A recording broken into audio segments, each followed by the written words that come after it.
everybody. Welcome back to another episode of God Built This podcast. I'm your host, Maxine. We're on episode 132. 132. Hello. Welcome aboard. We are going to give a mental health update. Mental health update. Mental health. Okay. I'm totally fine. I'm feeling great. I'm feeling good because I've been telling Todd it's time for you to go home now.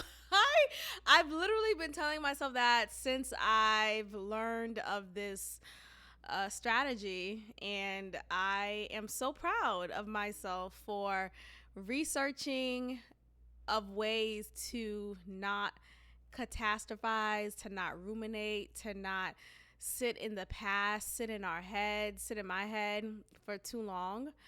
And that is a strategy that's been working for me. So I hope that it's working for anyone else who's listening and maybe struggling with rumination and catastrophizing. So yeah, I've literally been telling myself, it's time for you to go home now, Todd. It's done. It's time for you to go. I've been saying these sayings and phrases to myself intentionally and committing to them. I've placed such a refuge for overdue feelings that needed to go back to the library. You know how you check out a book from the library? Are there libraries? What? I'm sorry, what's a library anymore?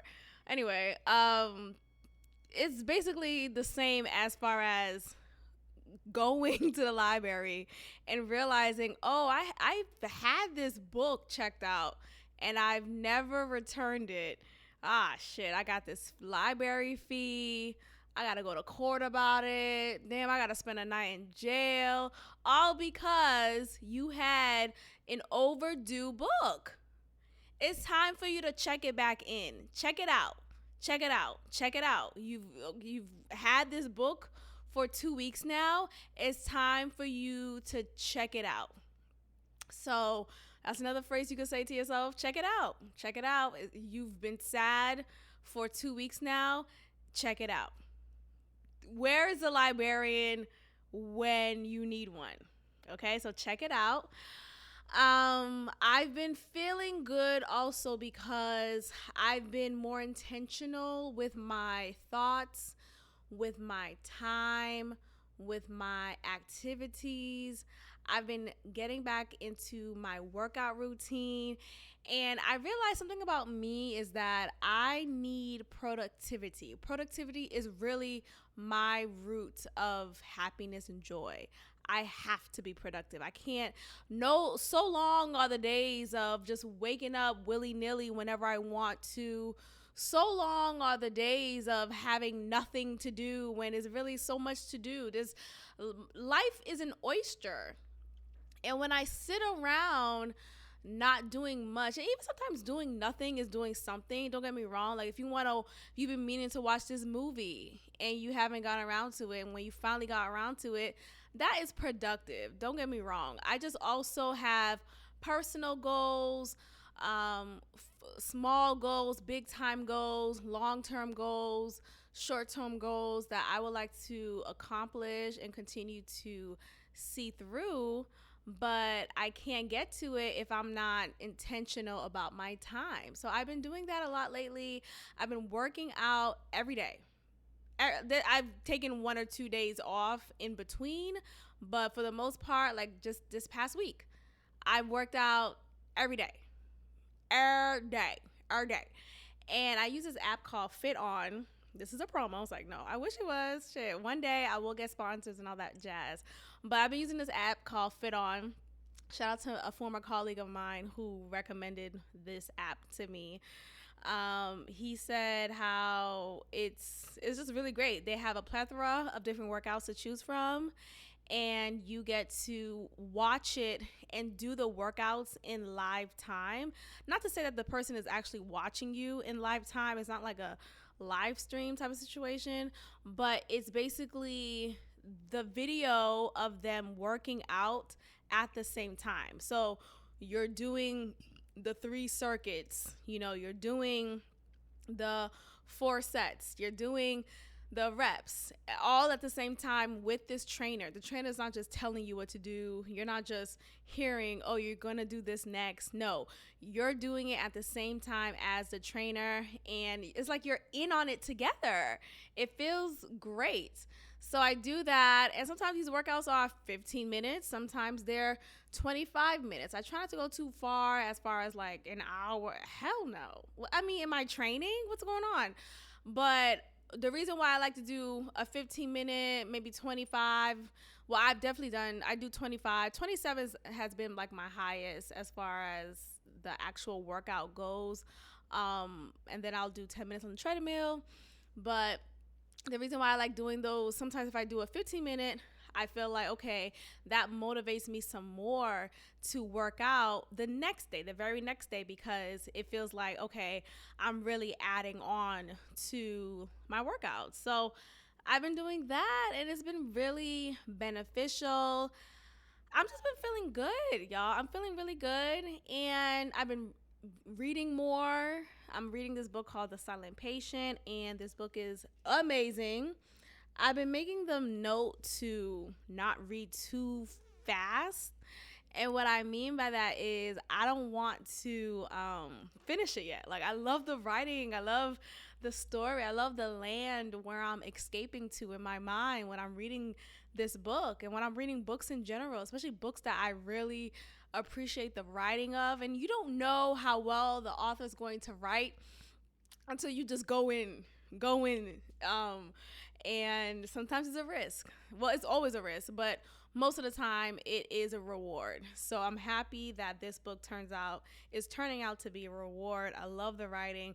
Same as a previous book that I read a few months ago called The Woman in the Window. Oh my gosh, the book was amazing. The book is amazing. Check that out. But the movie, trash. Trizash. Basura. Okay? Just spit on it type. Like, what the fuck? I love that girl. What's her name? The main character. I'll tell you right now. She was in this like kid movie called, was it Enchanted? She did such a good job in that movie. I'll tell y'all right now. Amy Adams. Amy Adams is that white girl for me. Like, I love her. I love Julianne Moore. And both of them are in the movie. And so I'm just thinking, like, okay, this is a smash. This is a smash. Even Anthony Mackie's in it. It's a smash. It was trash. Like, I'm sorry. Did you guys even rehearse? Was there a dress rehearsal that happened at any point? Enchanted. Yeah, I was right too. Yeah. So Amy Adams is also from the movie Enchanted that I loved. It came out 2007. But yeah, so yeah, Amy Adams is in The Woman in the Window, and that woman in the window needed to go to the trash can, okay? Needed to go somewhere else. Go to the front door and leave. That's where she needed to go. But the book is amazing. The book is amazing. And the reason why I just love books is that it pauses you. It makes you take a break. It literally forces you out of your own worries, out of your own reality, literally, and it allows for you to create a new reality with new characters, new storylines. I'm going to tell you guys something. When I was younger, I used to create like people in my mind. Sit down and listen. Sit down and listen. I used to create people, not characters. They weren't sure they were characters, but I created people in my mind. People who had they all had real hair follicles. They was of a particular skin tone. They wore this type of attire. They had this type of personality. I created people in my mind. And not only did I create people in my mind, I created experiences, not with them essentially, but like of them in this world in my mind. So, for example, this is all facts, yo. For example, there was this woman. She looked like I just she took she favored Mariah Carey. Okay? I created this character who favored Mariah Carey, and she was kind of shy, didn't know her own strength, and she was in these pageants. I placed her in these pageants, and she would wow the stage. She would just capture the audience. Yet she was still this like insecure little woman, little girl inside. But I created her in my mind. She was this real person. I don't think I give her a name, or at least I don't remember anymore. But I created her in my mind. I remember like these pageants that I would create of her. And she had this, I remember this dress, this beautiful red dress. And I'm looking at it, I'm literally closing my eyes right now. She had this sequined red dress on there was a strap on one side and there was no strap on the other. Um, and she was walking on the stage, and she was just this magnifying beauty. Um, and when I was younger, I used to draw a lot. I was a little artiste, and I would draw pageants, literally pageants, and I would draw pageants of each stage. So you know how in real pageants on TV, you'll see the stage of formal wear. So I would draw, and I would use all my dad's computer paper, just like a blank white paper, and I would draw the women in different formal wear attire, and their shoes and their hairstyle and their facial expressions and their curves and lack of curves. And I will do it again for swimwear, and then I'll do it again for casual wear. I drew these these characters, these people that were real in my mind because I created them to be real. And I used to watch Entertainment Tonight with my mom and her in the bedroom, in my parents' bedroom. And my mom will be asleep. She'll fall asleep, and I'm watching Entertainment Tonight, and though I'm watching actually real people, like actual real people on Entertainment Tonight, like they're talking about celebrities, in case you don't know what ET is, Entertainment Tonight, I would see, like I believe the character that I believe the person that I created in my mind so much so that I felt like, not even I felt like, I saw her on TV. It wasn't Mariah Carey, of course, but I saw her on the TV screen. Like, I saw her. Anyone feel me? This is crazy. I never really told anyone about this, but this was my safe place. Like, my mind has always been my escape. It has always been my refuge. And though it's a refuge of mine, still, it can still be a place of horror, okay? Because if I don't control my thoughts, if I allow my thoughts to ruminate, if I allow myself to catastrophize, then I can't get to that happy place that I know is there. So anyway, I say all that to say, be intentional with your thoughts. Be intentional with your actions, and, you know, think of characters in your mind. I guess I'm just saying that. But yeah, so that's my mental health update. I've also been just patting myself in the back because, one, I think we don't do that enough. Just as individuals, we wait until someone else does it. We wait until we're validated by our boss, a friend, our significant other. And though sometimes people like to say, oh, I don't care what other people think and it doesn't matter, I'm still the baddest bitch. It's like, okay, yeah, but you do. It feels good to know that your boss recognized your hard work and now you're being considered for this promotion. It feels good to know that your man is loving your new hairstyle and he likes the dress that you put on. Like, it feels good to be seen, don't get me wrong, but it also feels good to see yourself, okay? It feels good to hear yourself. It feels good to feel yourself. You even touch yourself. Hello. No, but hey, every Saturday I'm kidding, I'm kidding. Ah! But seriously, it feels good to recognize oneself. And I'm saying this also because we can't rely on other people to validate us. We can't rely on other people to see our hard work, to see the effort that we put in. It feels great when they do, but when they don't, what happens now? Does it go unnoticed? Does it dry up like a raisin in the sun? Does the sky okay, hello, Langston Hughes, where does it go? That need, that desire for validation, where does it go when your partner doesn't see it? Where does it go when your boss walks right by you? Where does it go when your friend doesn't see it? It still should be there, right? It should still be there and should still be seen because you see it. When you look in the mirror, when you get dressed, when you are on your way somewhere, you should be talking life to yourself. Like, wow, like I did that. Like I presented this amazing presentation and I rocked it. Or, wow, I am looking good in this dress. Wow, my skin is glowing. Look at this glow. Just take some time to look at yourself and really see yourself. We see ourselves in the mirror. Oh, we're brushing our teeth. We see ourselves. Oh, we're taking the crust out of our eyes. Okay, we see ourselves. Okay, but do you see yourself? Do you feel yourself? Do you feel your body? Are you in your body? Are you recognizing how your body feels right now?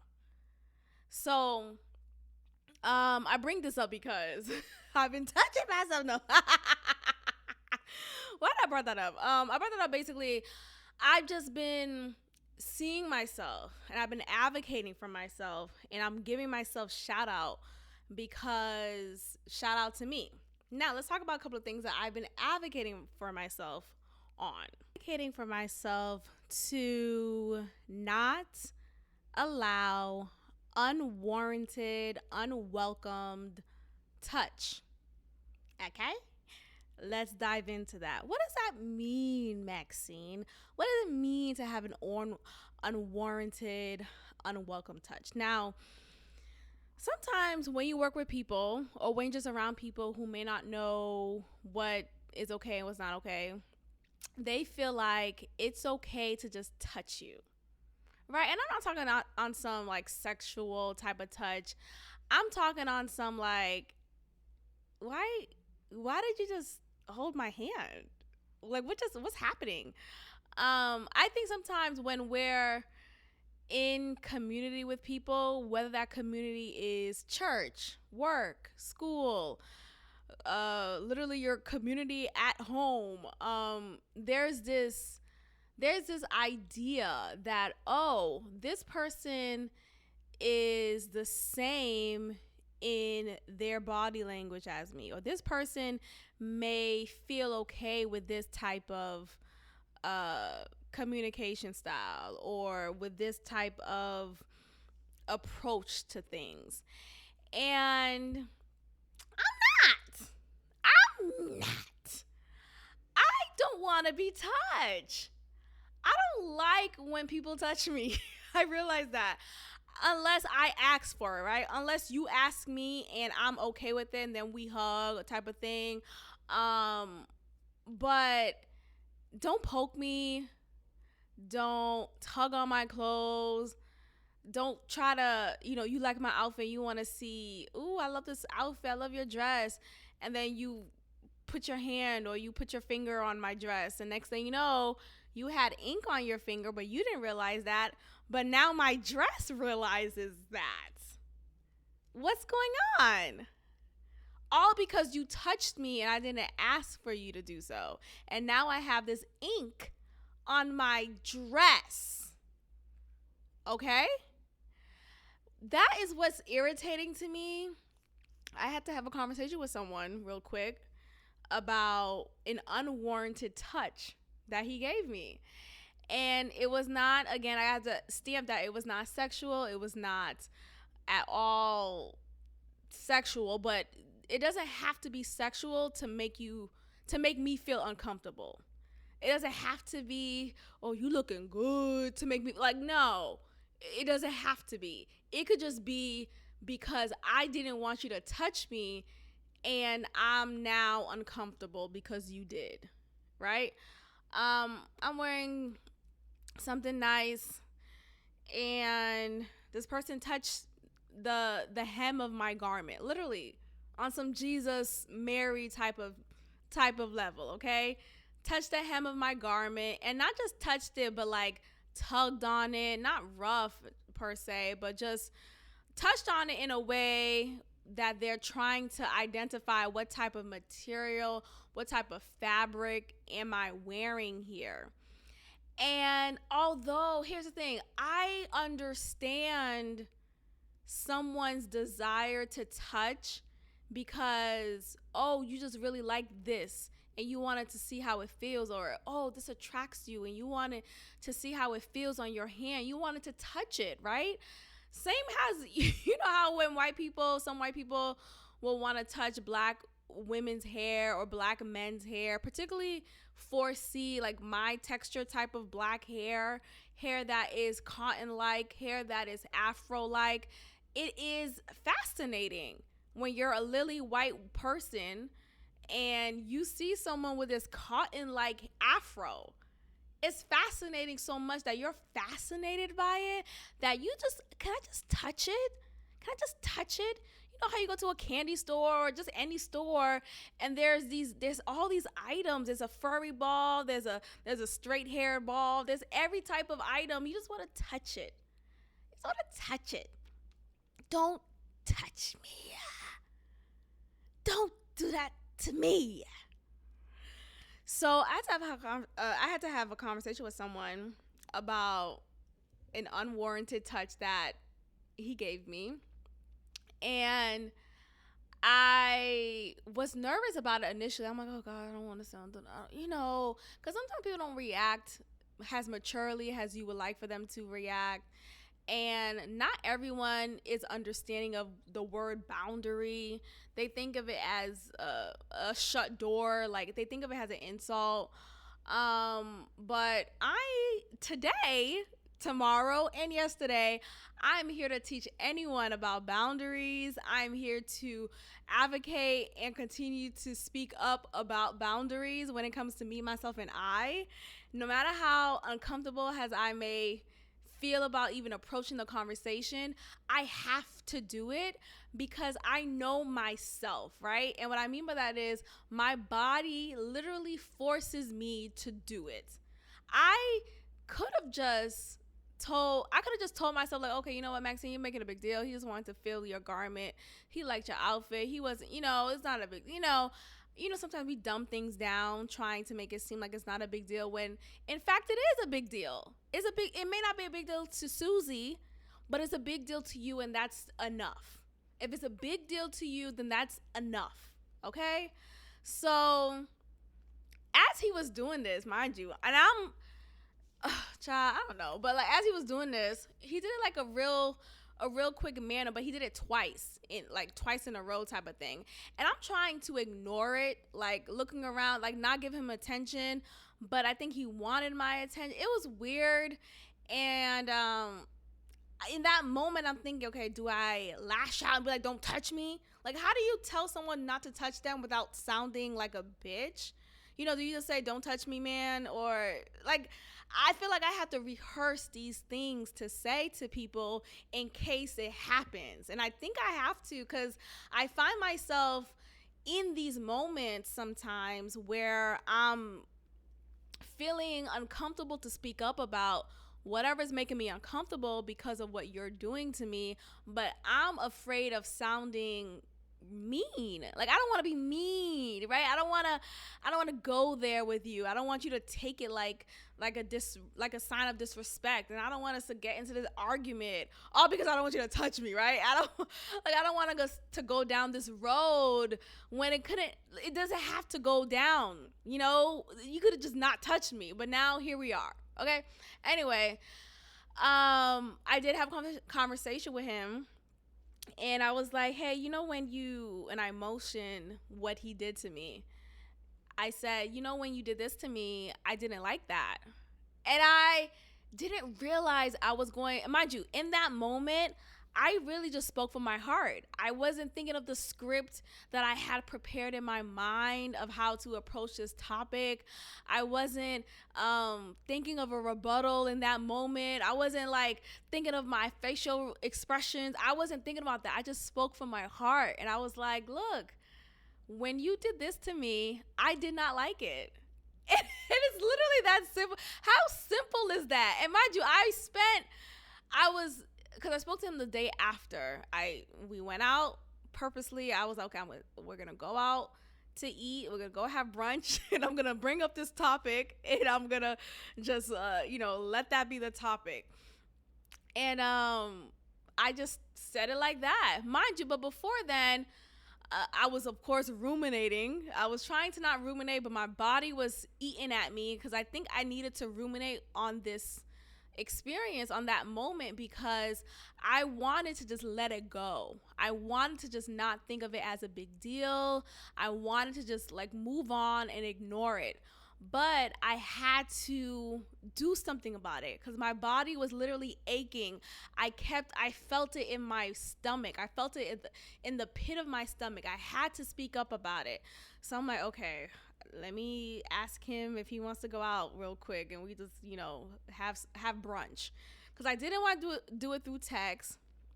Because, sometimes with text, things go lost in translation, and your interpretation was not my intent, and here we go. So I didn't want to do that.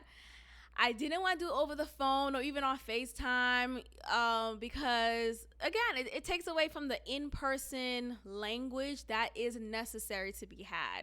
So I decided, you know what, although I would rather not go to brunch right now, I would rather just be at home or just doing my own thing, I needed to set up this brunch date with him so that I can address this topic and it could just be squared away. So I needed to ruminate for that moment to act on it, because otherwise I knew if I didn't act on it, I would have continued ruminating on it and it would have boiled over. And next thing you know, something that could have been handled maturely is now handled immaturely because I was afraid to talk about it. So I'm glad that I brought it up. And when I said that to him, when I said, when you did this to me, I didn't like that. And I'm glad that I said it exactly like that. I'm glad I did. I'm glad I didn't say, "Oh, that made me feel like," not to say that made me feel uncomfortable wasn't or couldn't have been a great way to approach it. But I think sometimes when we start off with our feelings, it becomes dismissive sometimes from someone else's intake, because people see it as, well, that's your problem, like those are your feelings are not my responsibility. Sometimes people have that approach and it's pretty disheartening, but it's obvious, it really is a reality. Like sometimes people just don't give a fuck about your feelings. Like, pick up your feelings, like Jasmine Sullivan said. But it really is like that. So instead of starting it off with your feelings, depending on the crowd, depending on the person that you're speaking to, how about just saying, I didn't like that. I didn't like it. And that has nothing to do with, oh, that's your problem, that's your personal responsibility. No, it's something that you did I did not like, and I don't want you to do it again to me. Right? To me. I'm not saying you can't talk. I'm not saying you can't poke or tug on someone else's garment. Do whatever works best for other people. But the way you address me, this will not continue. You will not continue to tug on my garment. You will not continue to poke me or, touch me unwarranted without my consent. So basically, I said that to him. Well, I started off by saying, when you did this to me, I did not like it. He received it really well. He was like, oh my gosh, I'm so sorry, I didn't know. Or yeah, he said that, and he's like, now that he knows, he won't do it again. And it was done. And that is the response, right? That is just duh. Like, that is the response when you tell someone you don't like what they did to you. You know, you didn't like how you um touched me or looked at me or spoke to me, right? Um the response should always be, I'm sorry, man. I'm sorry, girl. I'm sorry. I didn't know. Now that I know, I won't do that again. That should naturally be the response. But that's not always the case. When you're dealing with people who are immature, when you're dealing with people who are not at all secure in themselves, that they feel that like they could just speak to you however they want without any regard to you. So there are people like that. So that's where my fear comes from. Like, oh man, I don't want to talk to someone. I don't want to speak up for myself. And their response is, well, fuck you, or, you know, some bullshit. But thankfully, for the most part, not every time, because child, but for the most part, when I have advocated for myself and when I will well, yeah, for the most part, I'm always met with maturity. I'm met with maturity. Like my friends, for example, shout out to my friends. Um, I finally told them just a few months ago. Well, no, a couple, yeah, like probably 2 months ago, that I do not like to be called Max. I do not like to be called Max. Mind you, me and these girls have been friends since I moved to Houston. And they've called me Max since I like it was always a thing. Like that was just okay. Well, that's just how they call me. And I cringe every time they said Max, but I never spoke up about it because I don't want to be the girl who made a big deal out of things. I didn't want to be the Max, or I just didn't want to be too much. Then I realized, you know what? I really don't like being called Max. I really don't. Like it's Maxine. And you know what's interesting about that? I realize like when I stand in my power of like, okay, I love my first name. My first name is really dope, but I don't hear it enough from other people because the people who I'm around shorten it. They shorten my name by saying Max. Or like back home in Boston, I'm not called Maxine. I'm called Mama. That's my nickname. And that's fine. I'm not opposed to that. That's how I grew up. That's fine. But when I moved here, I remember my first job here, and one of my colleagues, she was saying how she loves my name. She loves my first name. She's like, oh my God, that name is so powerful. It has such strength and it's so rich. And like she was just bigging up my first name, and I just didn't realize that. I'm like, okay, it's just Maxine. But like, it didn't hit me until it hit me, right? It didn't hit me because I was always not called Maxine. It was, and yes, I've had teachers who obviously call me by my first name, but for the most part, like my surroundings always call me something else. So when I finally realized, okay, I need to say something and say to my friends, I don't like being called Max. Call me Maxine instead. I was met with maturity. They said, "Oh, I apologize. I will call you Maxine from now on." And it was just done. It wasn't an argument. It wasn't like, "Okay, girl, you making a big deal, Max." Like trust. I've dealt, not to say I've dealt with that, but like I've dealt, excuse me, with something similar to that growing up. Like it's people just disregarding you. Like, nigga, I told you I don't like when you do that. Can you stop doing that to me? If you want to be a bitch to someone else, be a bitch to someone else, but not to me. Child. But anyway, that's the past. It's time for you to go now, Todd. We move on. But yeah, I don't like being called Max. I remember one time, like right on the heels of me saying that to my friends and it being clear, I don't like being called Max.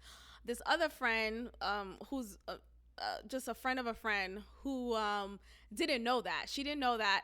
And we're all together and she calls me by Max. So she's like, "Hey, how you doing, Max?" And I instantly felt just this power, this strength to just say, "Oh, I prefer Maxine." And I just shut it down. I was like, "I prefer Maxine." She's like, "Oh, okay." And she shut it down. She called me Maxine, and she corrected herself when when she was about to say Max. She said Maxine, like she ended it with the "een," right?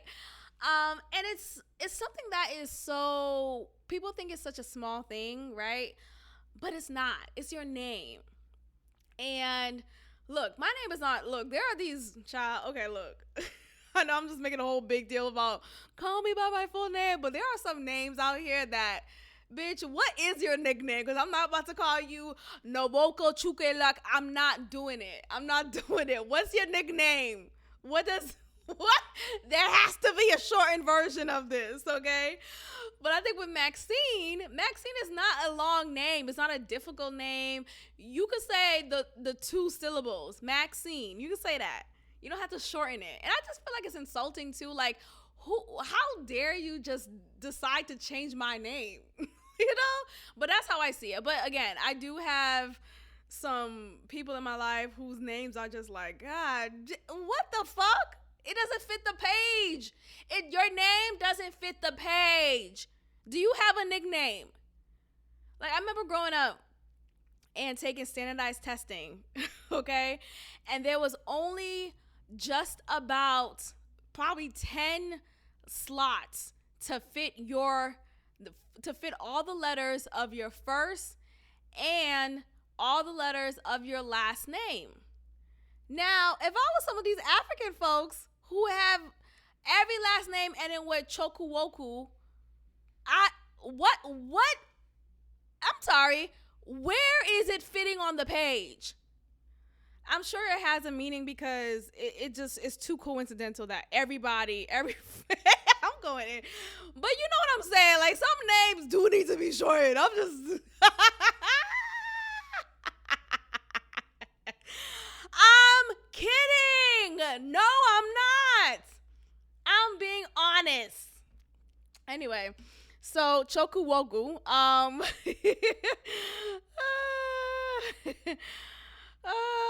but yeah, like I just feel like Max is not appropriate, and I would prefer Maxine. So I appreciate everyone who is, just adapted to it. It wasn't an argument. It wasn't like, oh, what's wrong?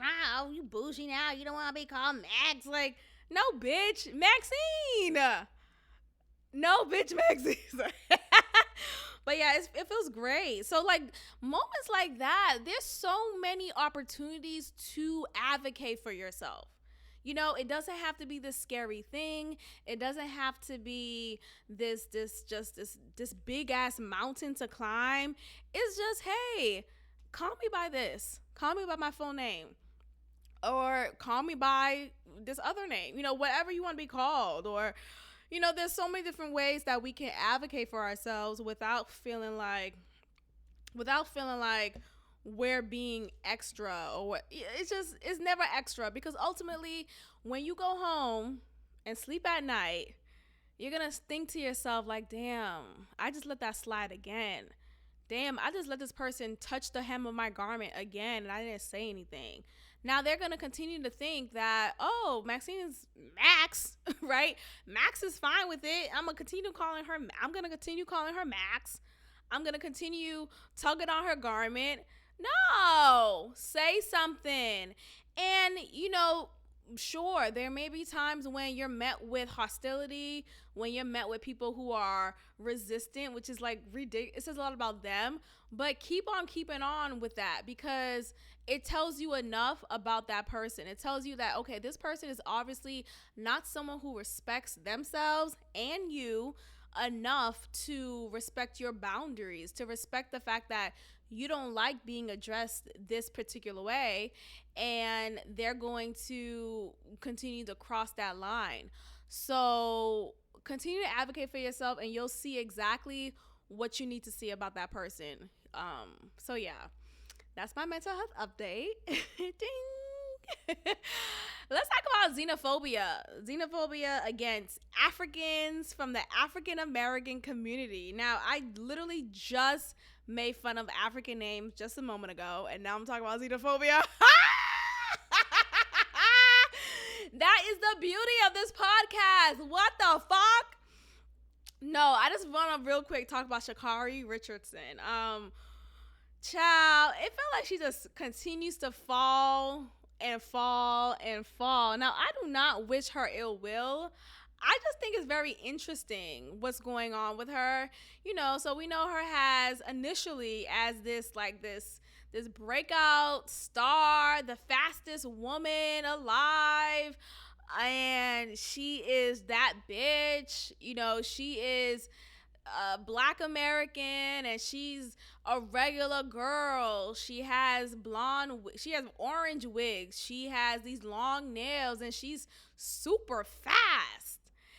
And oh, wait, she's a pothead, right? Or oh, she broke the rules and didn't get away with it.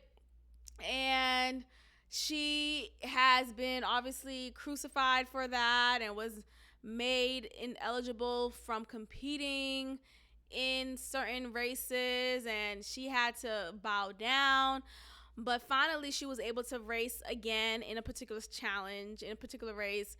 And she did not win first. She was not this high rise winner that we learned her to be when we first met her.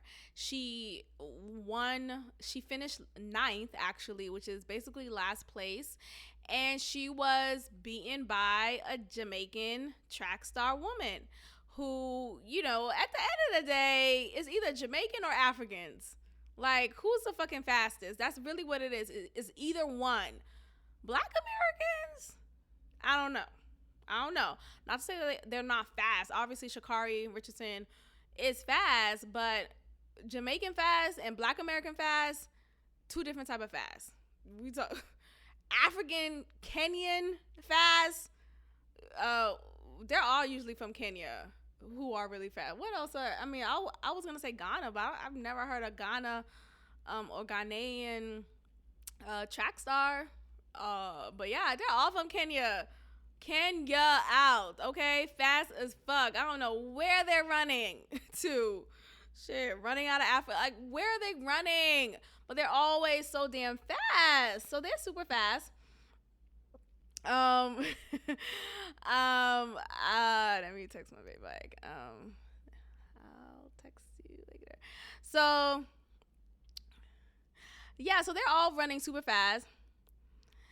And it's funny because she is now suddenly she's not as fast anymore, right? Or she's not as seen as this fast beast of a woman. And it's strange because that's not the story a few weeks ago, or a few months ago, actually.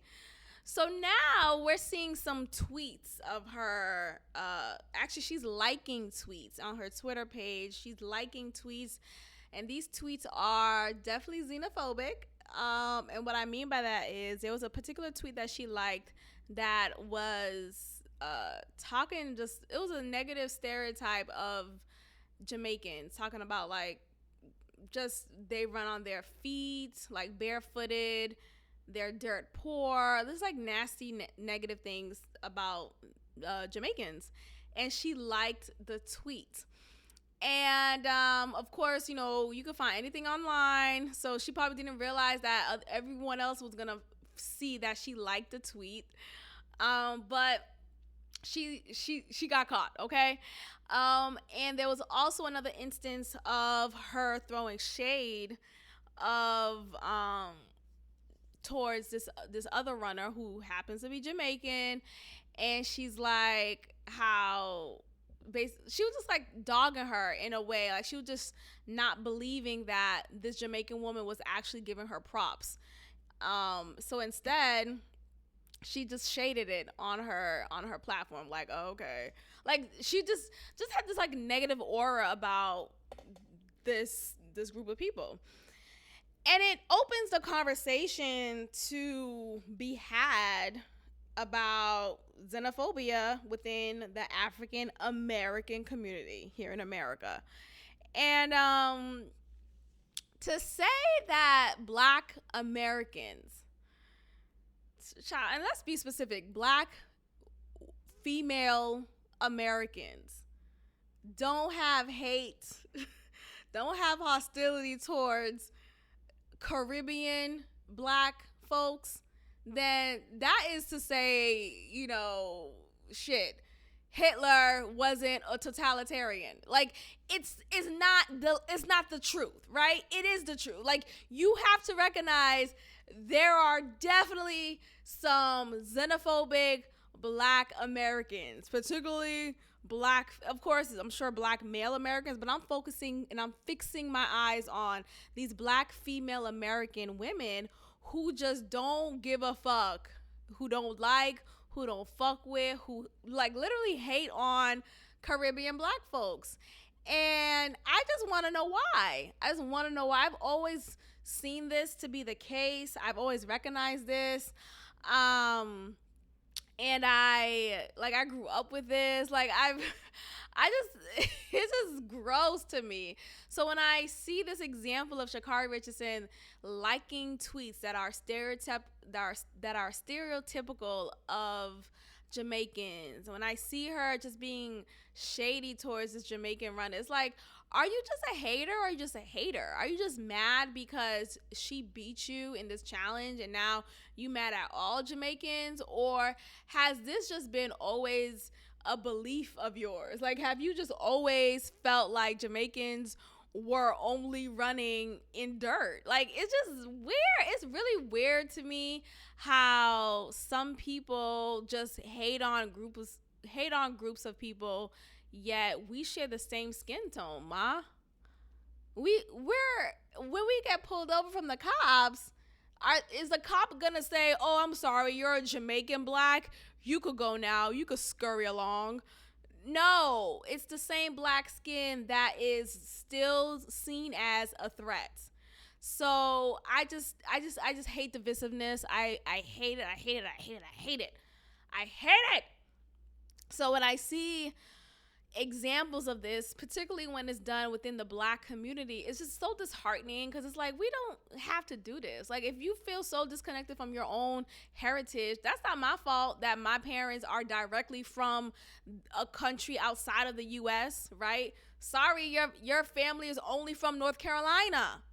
I'm sorry, you can only go back to North Carolina. I could go back to Haiti. Are you jealous? Like, why is that even so? Like, so it's just how the dices roll. It's how the dices roll. You gotta hate on me for that. It's just so silly. It's dumb. And shame on Sha'Carri Richardson for her pettiness. It's just, I knew those long nails. Women with those long ass, dumb ass. I can't. Why is your nail that long? But why? No, but why though? But why though? Can you open a canned soda? No. Okay. Can you type? No. Okay. Can you text? No. Like, you have to learn how to live. You have to learn how to maneuver now that you have these 10-inch nails. What are you, SWV Coco? Coco was her name, right? The one who always had those dumbass long nails. Like, what the fuck what are we doing? What are we doing right now? I just hate, honestly, I don't like getting my nails done anymore. I used to get those long nails, not even that long, to be honest, but just like a little acrylic here and there. And I used to get them when I was younger, just to kind of fit in and be cool. I never liked them. And that's the thing. Just be yourself. You don't have to do anything but be yourself and die. That's it. That is where the happiness lie. But anyway, I don't like getting my nails.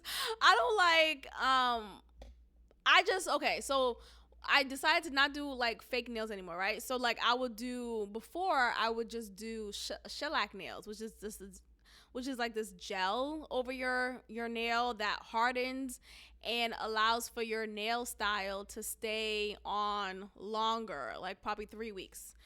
And that's cool and all, but it eventually fades. Like, it's like you see it pushing out of your nail, and now you have to go back to the nail salon to get it removed. And yes, you could pick it out, but now your real nails are now getting scratched up. It becomes a little nasty and gross picking out your own nail. Let's fucking ghetto. You have one real nail of yours out, but it's scratched up, and then you have your other fingernails just still having on the same paint, but it's halfway off your fingernail. It's gross. Can we just have a real conversation? Ladies, we don't have to do this anymore. Like, you could just not have to get your nails done. Like, we don't have to keep up with the Joneses. Like, this is a lie. Everything is a lie. Nothing is real. I was driving down 59, North 59, as I was on my way home from work, okay? And if you know, right? If you're in Houston, you know the area I'm talking about. There's this bridge. Atop of the highway. And this bridge is a walkable bridge. People walk through it. And it's those types of bridges where if you wanted to hold like a political sign or any sign, if you wanted to hold anything so people could see it as they're driving under it, they could see it. And someone, it wasn't even a sign, y'all. Someone drew, probably in blood, because it was in red color. I don't know if it should have been in blood, to be honest. Someone, why did I say it like that? Someone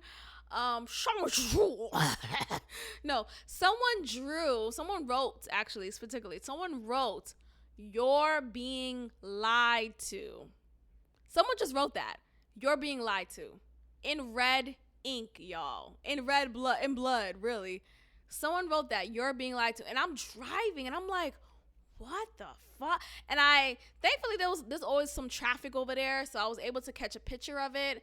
I think I just took an Instagram video of it, so I don't know if I saved it to my camera roll, but hopefully I took a picture or a video of it. And I took a picture of it or whatever. And I'm just like, I'm flabbergasted. Like, yes.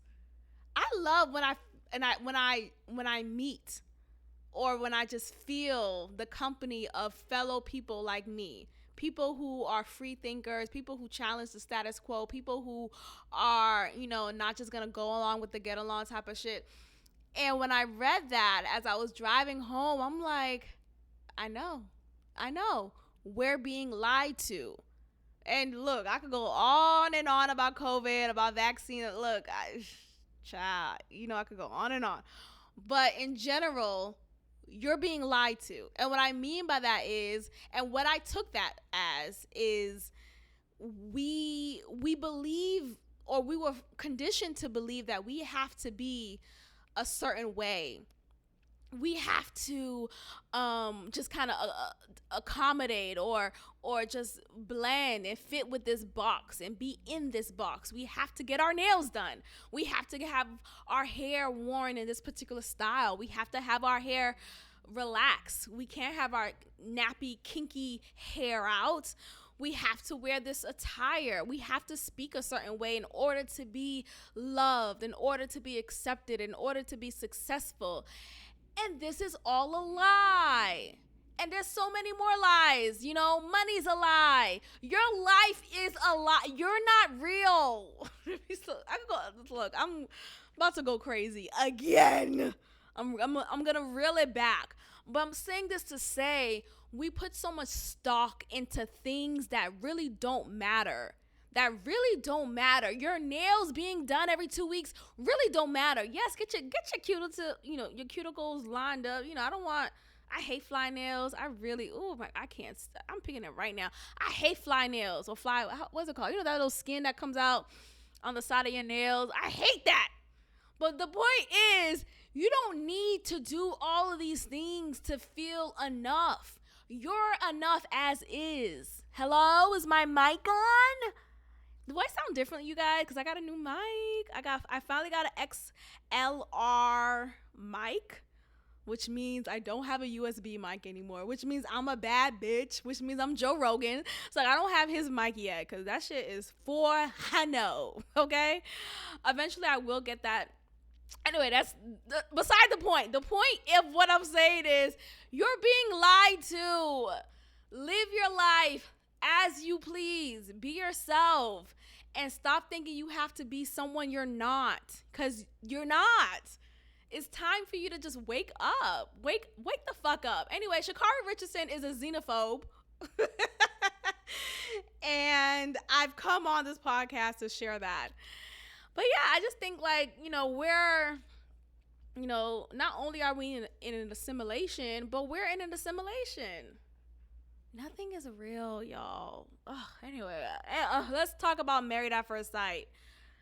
Okay, I'm so excited to watch this week's episode of Married at First Sight because we finally get to see the crazy of Michaela. Michaela, yes.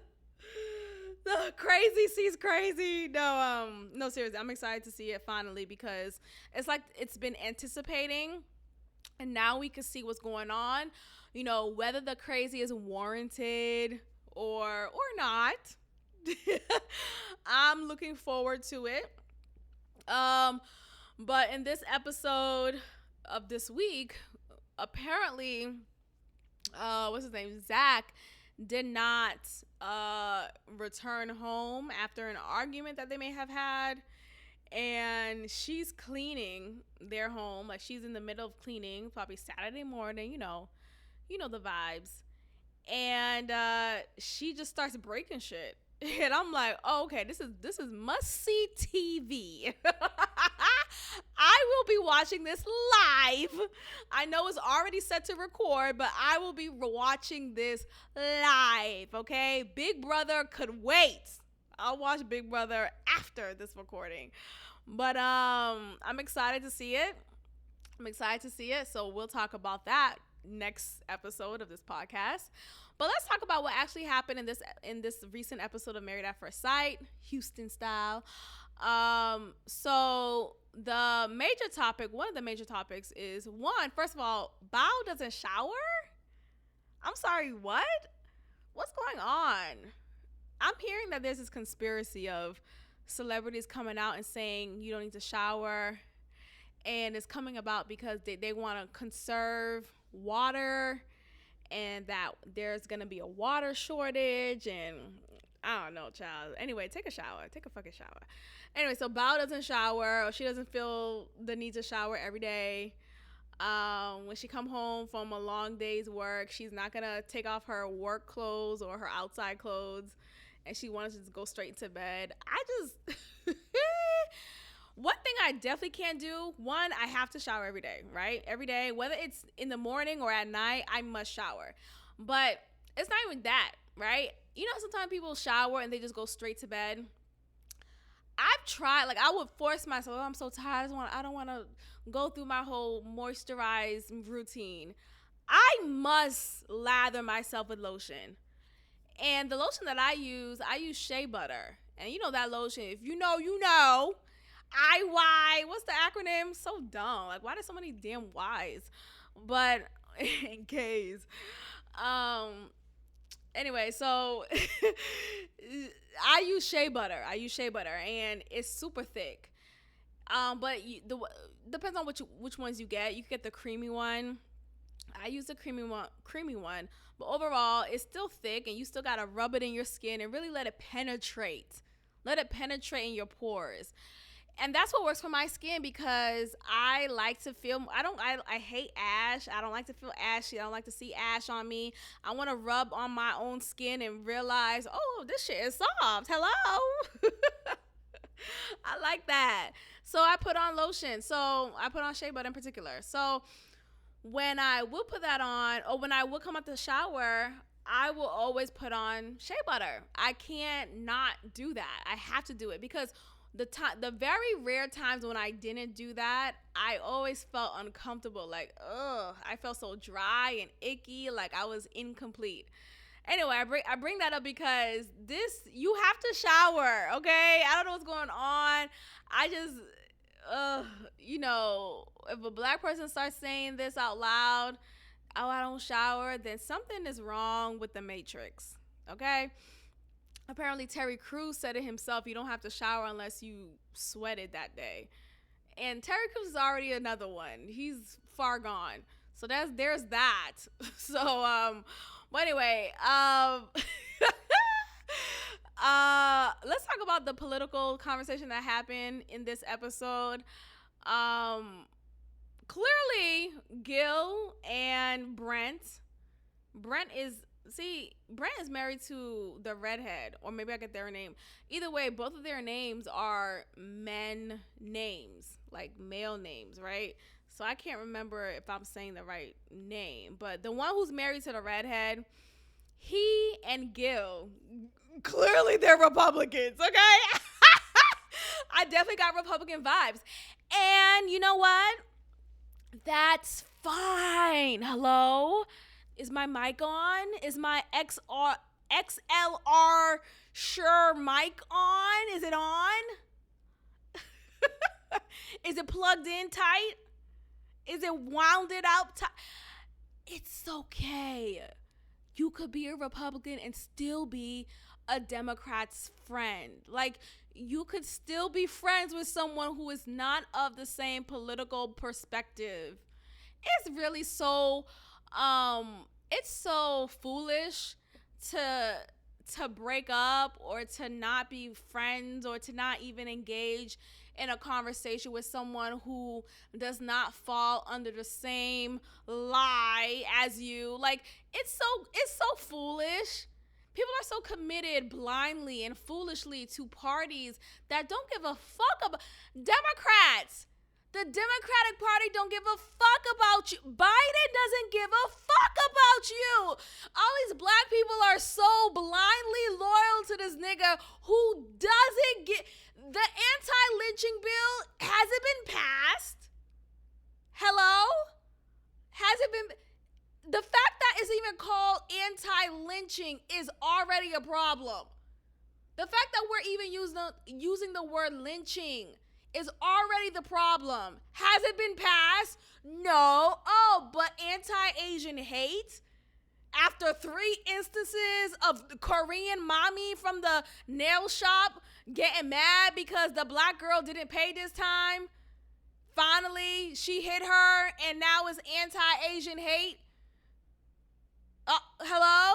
Is my XLR mic plugged in? I just cannot. So anyway, they talked about political perspectives. Gil is saying how political party, like, that shouldn't be an issue amongst your significant other. And I think here's the thing with that. I totally agree with him. Him and that husband who's married to that redhead. I think people think it's interesting because I like to think rationally when it comes to politics as much as I can, right? Of course, there's these like emotional moments when you're just so verklempt. But rationally, I want to vote for someone who can make me money. Hello? Is my mic on? I want to vote for the person who's running for office who can create more jobs, who can ensure that my job is still standing and will be resourceful even more. I want to vote for someone who can ensure that my family's well-being is taken care of. Not only is well taken care of. I'm not going to vote for someone just because, oh, well, he's black. I'm black. Oh, you got my vote. What? Is everybody okay? Is everybody okay? Look, the first time I voted for Obama. That was the first time I voted because that was the first time I could vote. And Obama was that nigga. As it was for Young Jeezy, right? As it was for Diddy. As it was for Beyonce. Like, he was that nigga. Rightfully so, because when you placate on someone's emotions, right? And the way that the world was at that time, of course, the first time black president of the United States of America, immediately that's going to pull on our heartstrings. He could have said nothing. He got my vote. Like, that was what it was. But after you grow up, right? And you experience life and a lot of things are revealed to you and you grow up spiritually, right? You grow, basically. You just grow. And now you're faced with the reality of, oh, wait, you're being lied to. Let's go back to that. You realize that, okay, emotions is not, it is basically a fool's game. When someone is placating to your emotions, they're playing you. They're playing you, right? When someone wants you to vote for them because, hey, I'm a nigga like you. Hey, I know how it feels to get pulled over. Let's vote for me. What? What are you making sure my community is resourceful? Are you making sure there's jobs here and black kids and Hispanic kids are not being targeted and instead we're being uplifted, we're given opportunities? Are you making sure of that? No, you're only talking about Asian hate. Oh, okay. Like, what are we doing? So, anyway, I think we should vote for our well-being. And it sucks that we have to defend that. It sucks that we have to um not say I'm not being selfish. We're all selfish. We all vote for our own gain, right? Or we should be. At least what the fuck are y'all doing? You voting for what? You voting for emotions. But what about okay. But sometimes like it's just weird. So anyway, I say all this to say those who voted for Trump, let me not say that. Not everyone who voted for Trump is a racist. Is my XLR mic plugged in? Do you hear me? I'm being honest here. Not everyone who voted for Trump is a racist. Not everyone who voted for Trump is a rapist. Not everyone who voted for Trump is a xenophobe. Like, it doesn't, people are so quick to put on these labels and to put you in a box, to tuck you away, when no, they voted for him because he promised and in some cases delivered jobs, opportunities for economic growth. Money makes the fucking, and people don't want to admit it. I know people don't want to admit it, but money, you have to have money to survive. As much as I say money isn't real, right? Like it isn't real. It really isn't real. Like at the end of the day, these tangible things are not real. It's really about intangible stuff like hope, love, peace, happiness. Those things are real.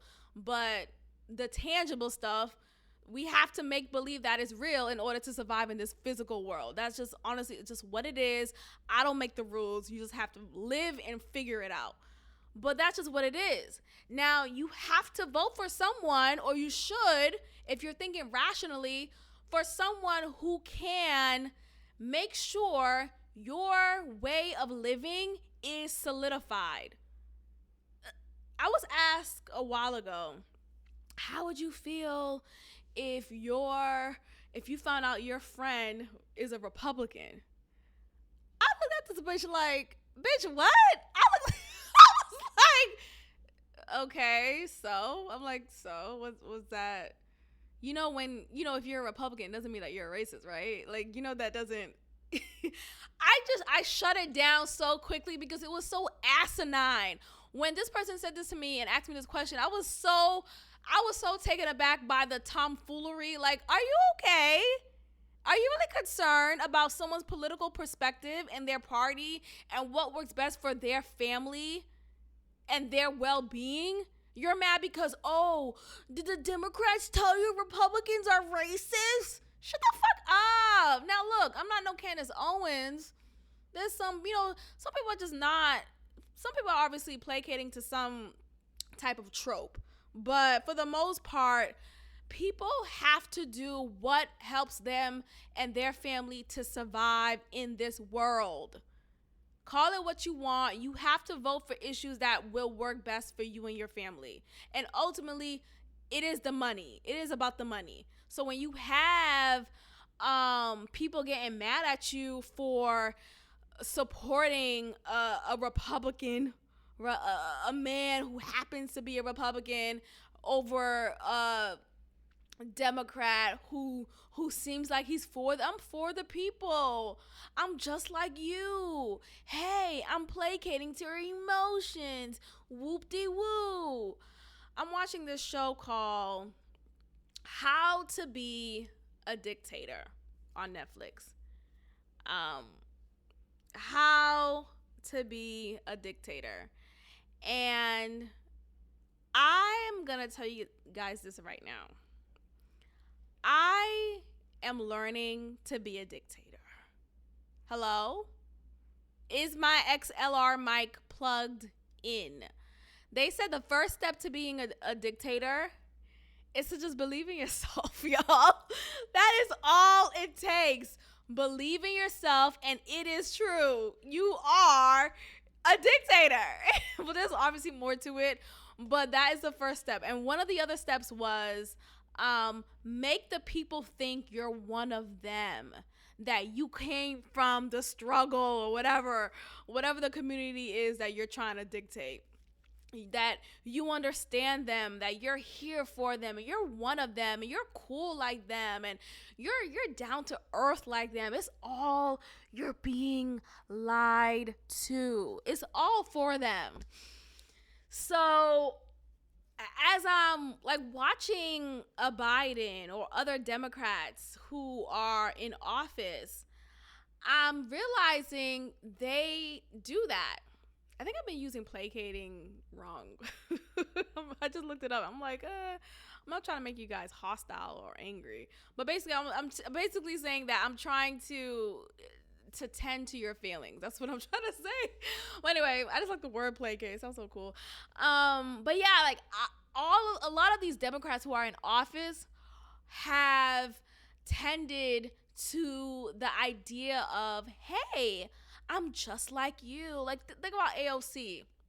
She was a bartender. She knows how life is to be raised in a single parent home, and she knows the struggle, and she's here for the people, and she's calling out the system and the oppressors. And though I do appreciate some of her rhetoric, don't get me wrong, all I'm saying is this is still a tactic. People use these tactics for a purpose. It's not just this it's not always genuine. And sometimes it could be. I don't want to sound all negative, negative Nancy here, but it's not always like that. It's more times out of 10 a way to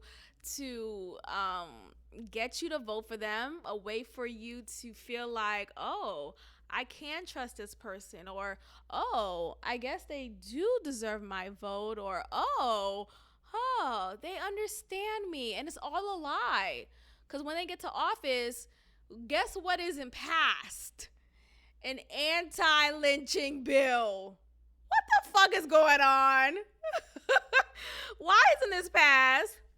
Oh, gosh. Okay. Anyway, I want to end this podcast episode by saying, you're being lied to. Goodbye. Thank you for tuning in to another episode of God Built This Podcast with your host, Maxine. Be sure to leave a review, give me 5 stars, and of course, subscribe. Also, follow God Built This Podcast on Instagram at God Built This Pod. God bless.